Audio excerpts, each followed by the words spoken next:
Let failure be your friend. There are going to be times, of course, where you're going to win a lot. A lot of things are going to go your way.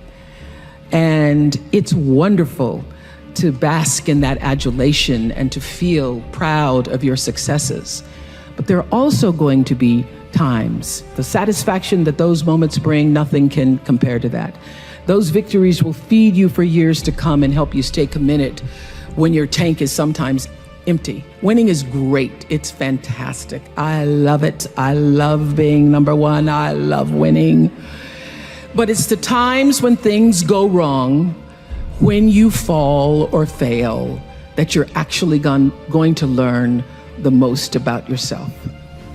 You know, all those years on the Oprah show, 25 years, we were the #1 show for 25 years. And that's because I lived with the intention to serve the audience. The audience came first every show. I would sit with the producers and say, well, I can't do that because I can't find the truth of myself in that show. I have to have a thread of truth to be able to hold on to. So I knew so well the audience. I felt like I was the audience. The audience was me, and I felt so connected.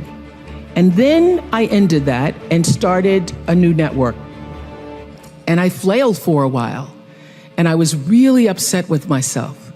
But I will tell you that when I was able to shift the paradigm to start to looking at, wow, what I have instead of what I don't have, what I have instead of what I thought I'd lost, I was able to begin to turn things around.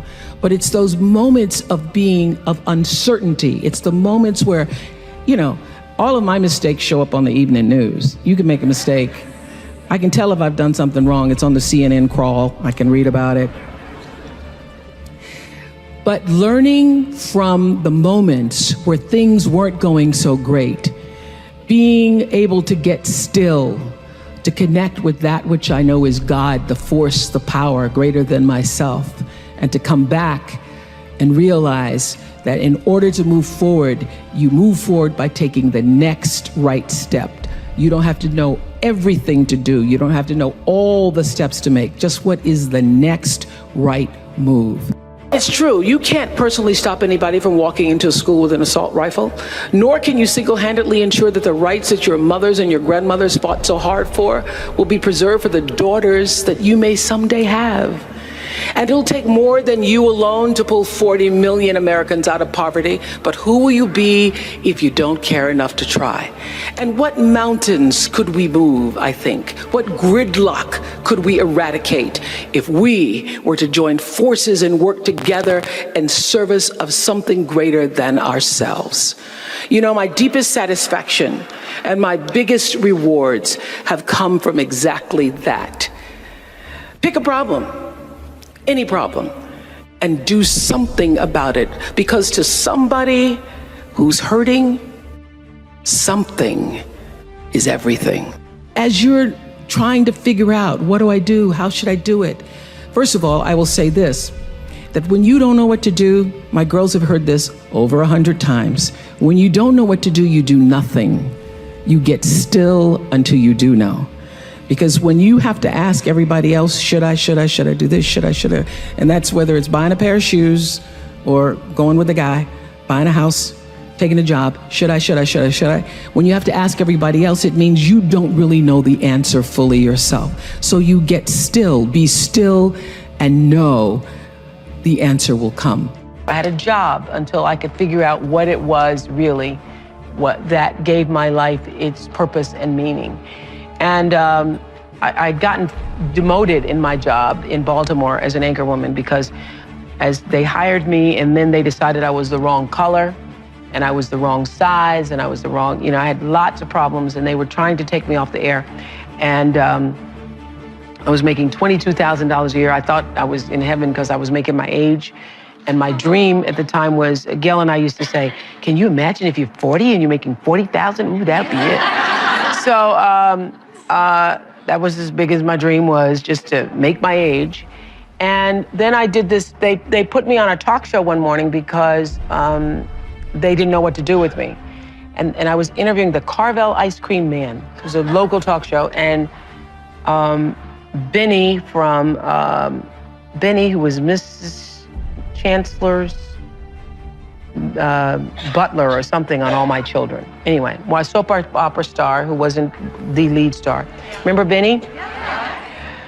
Benny and the Carvel Ice Cream Man. That's how I cut my teeth. And I finished that show. So it's not about the stars themselves or whoever the guests were, but I felt like this is what I'm supposed to do. All these years I've been misplaced in news because I couldn't relate to news. I was a news reporter, and I'd be out on the stories, and I'd be crying with the people. And I felt that I was exploiting the people with news. I couldn't, put a microphone in people's face when they were going through tragedies and stuff. I just was so emotional. I was always getting little notes from my boss about, cut that out, you need to stop. So, but the moment I did that talk show, I felt like, oh, I can be myself. And that was August 14th, 1978. And that was the beginning of fulfilling the calling.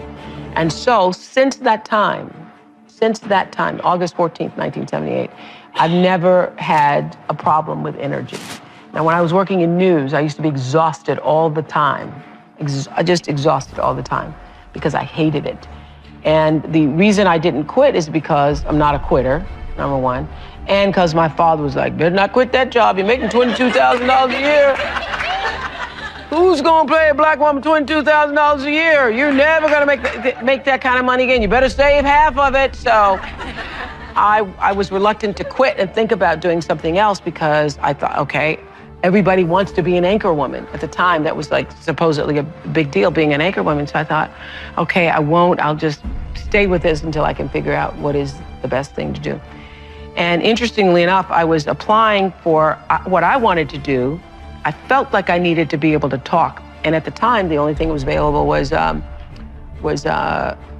Good Morning America or the Today Show. So I called up this agent and I asked if he would accept my tape because I wanted to be like a substitute for Bryant Gumbel.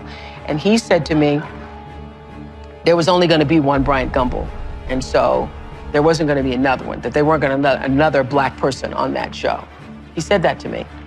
And interestingly enough, he called me last week because somebody else mentioned it to say he never said it, but he did say it. And I said to him, you know what? If you're ever told that, you never forget it. If somebody ever says to you, if you're ever rejected in that way, you never, ever, ever forget it. I said, but it's okay. I did okay, you did okay. It's all right. It's all right. But the answer to your question is, if you can find what is your passion, if you find what you love, you never get tired. Or if you do get tired, you're fueled by the energy of your work. So I know that I'm doing exactly what I'm supposed to be doing at this time. I also know that what this show can do in terms of being a voice in changing the world, it's just the beginning of what this show can do. It's fun to do things like this, but and it's necessary to do things like this in order to be able to do the bigger, grander things, to change what happens to the face of children in Africa, for example, or what happens to education with kids in this country. So I believe that that what has happened to me is really the beginning of the greater passion to come.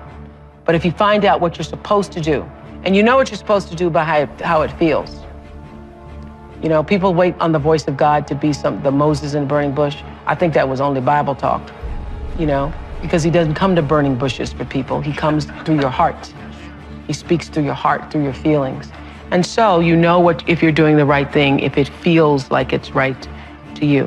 And when you hit the thing that feels right, when you know it's the right thing, you know it's right because it gives you your juice, and you know it's right because you would do it for nothing.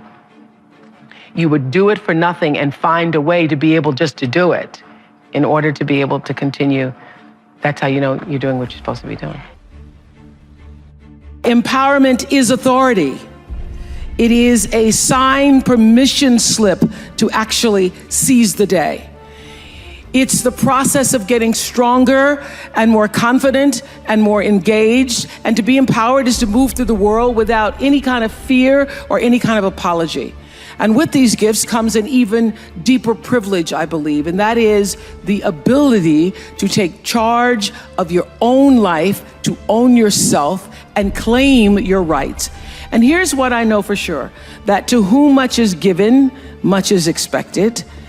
And I have been given so much. I've earned it, I've been blessed with it, but I've been given a lot. And that's why I've chosen to use my life to lift other people up.